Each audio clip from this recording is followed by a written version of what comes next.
not tell Fernand anything about the letter. At night, the two of them talk a lot, and Edmond thanks Fernand for supporting him everywhere.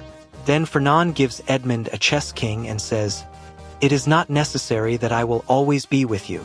The next morning, they received news that their captain's life could not be saved. Hearing this, Edmond feels very sad. And now Edmond and his friend both bring the captain's body to the city in the boat and go directly to the shipping company where they worked. There, a senior colleague of their team named Danglars, Red, complains about Edmond and tells the company owner that Edmond, ignoring my instructions, decided to take the captain to an island via a boat.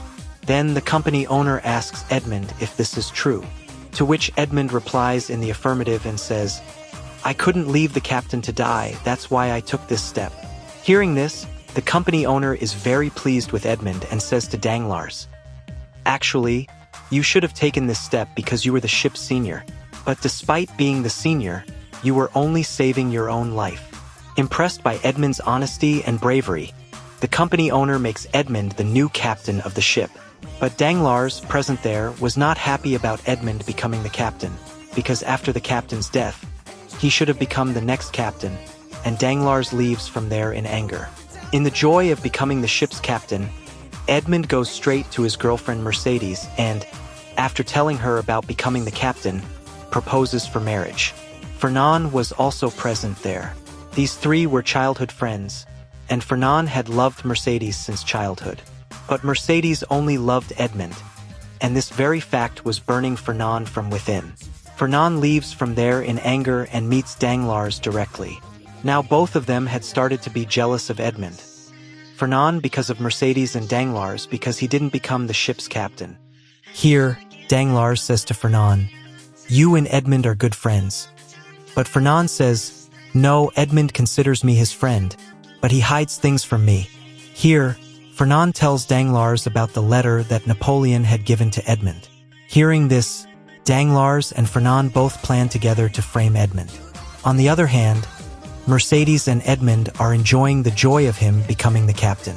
But just then, some police arrive and take Edmond to Magistrate Villefort. The magistrate already knew that Edmond had a letter given to him by Napoleon. The magistrate asked Edmond for that same letter. Edmond told the truth without hiding anything and gave him the letter. When Magistrate Villefort read the letter in front of Edmond, Napoleon had given secret information about British soldiers to one of his associates. If this letter had reached the man named Clarion, the British soldiers would have suffered a great loss. Hearing this, Edmond was shocked and swore, "I know nothing about this because I do not know how to read or write, and Napoleon had told me that there is no danger to you from this letter." Villefort sees the truth in Edmond's words. Therefore, he tells Edmond to go back home. Now, as Edmond reaches the door and is about to leave, Villefort asks Edmond, "Which man did Napoleon tell you to give this letter to?" To which Edmond replies that Napoleon told him a man named Clarion would come to take the letter from him. Hearing this name, Magistrate Villefort is shocked and immediately burns the letter. Actually, Clarion was Magistrate Villefort's father, who supported Napoleon. If the government found out that the magistrate's father was an associate of Napoleon, the magistrate would lose his job. After this, he asks Edmond, "Have you told anyone about this letter?" To which Edmond replies, "No, I haven't told anyone about this." Hearing this, the magistrate feels relieved, and then Magistrate Villefort says to Edmond, "You face trouble because of me." Therefore, the magistrate tells his guards to drop Edmond home in his carriage. But as soon as Edmond sits in the carriage, the door is suddenly locked from the outside. Seeing this, Edmond realizes he has been arrested. He somehow escapes from there and goes straight to his friend Fernand and tells him the whole story of Napoleon's letter. To which Fernand replies, "I already knew this. I had secretly seen you both when Napoleon was giving you the letter, and at night when you fell asleep, I took that letter out of your pocket and read it." Here, Fernand also reveals to Edmond, "I was the one who complained about you to Magistrate Villefort." Hearing this, Edmond is completely shattered because he considered Fernand his best friend, but Fernand had betrayed him. Now Edmond wanted to run away from here because he knew the police would arrive soon. But at that moment, Fernand stops him at sword point. Edmond tries to escape, but Fernand doesn't let him go. After a while, the police arrive and take Edmond to the island prison, and now the story returns to the present. While telling his story, Edmond becomes very emotional. But here, the old man consoles Edmond and says to leave everything to the one above. Now, they both get back to the digging work. One day while digging, they see plant roots at the end of the tunnel, seeing which they both realize they are very close to getting out. Knowing this, there was no limit to their happiness. But soon something happened that turned their happiness to dust. The tunnel began to shake violently, and then, with a loud sound, many stones and soil fell on them, under which the old man got buried. Edmond quickly removes the stones from that spot and pulls the old man out. But because a very heavy stone had fallen on the old man's back, he was badly injured and was now taking his last breaths. Before dying, he says to Edmond, "I lied to you about the treasure. I know about the treasure." The old man gives Edmond a map and tells him the real location of the treasure. Before dying, the old man takes a promise from Edmond. "You will always use this treasure for good." After a short while, the old man died. Edmond became very sad at the death of the old man because once again, Edmond was alone. After a while, a guard came to the old man's cell to deliver food. Edmond was also present there. Now, for fear of being caught, Edmond quickly hid behind the wall. The guard called out from outside the door, but received no answer from inside. When the guard went inside to check, he saw that the old man was dead. Seeing this, he went to call his senior. Now Edmond got a chance to go back to his cell, and he quickly went there. After a while, the guard returned with some of his companions and put the old man's body in a bag. After that, the guards went to call the warden. As soon as the guards left, Edmond quietly entered the room and looked at the old man's corpse.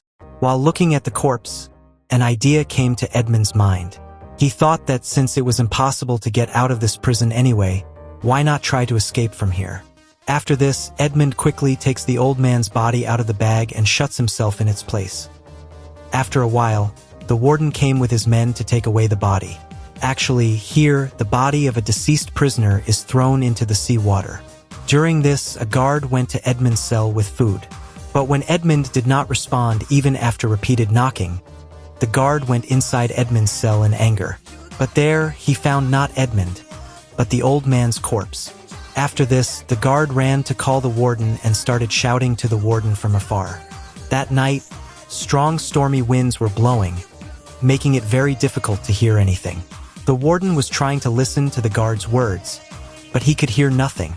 Now, the guards who had picked up Edmond's body were about to throw Edmond into the seawater on the count of 3. But just as the guard is about to say 3, Edmond grabs the warden standing nearby with a belt and falls into the water with him. After coming out of the water, when Edmond looked back, the warden was there, and the time had come to take revenge for the atrocities the warden had committed against Edmond for the last 12 years. Here, Edmond kills the warden brutally by drowning him repeatedly in the water. After this, he swam far into the sea without looking back.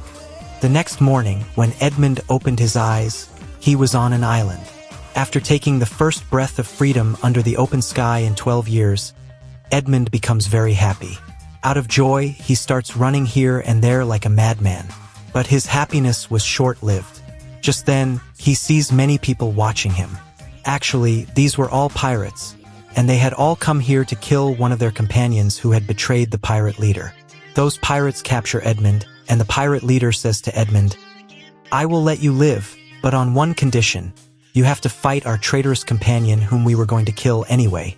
If our companion Jacob wins against you, he will be readmitted to our team. But if you win, we will let you go." Now Edmond had no other choice because if he refused, the pirates would kill him. Therefore, Edmond agrees to fight Jacob. Soon the duel began between the two. Jacob was quite expert in sword fighting. But he couldn't last long before Edmond because Edmond had learned all these techniques from that old master. Finally, Edmond strikes Jacob and knocks him to the ground. But Edmond does not kill him and says to the pirate leader, "We will both work for you. This way your team will become even strong.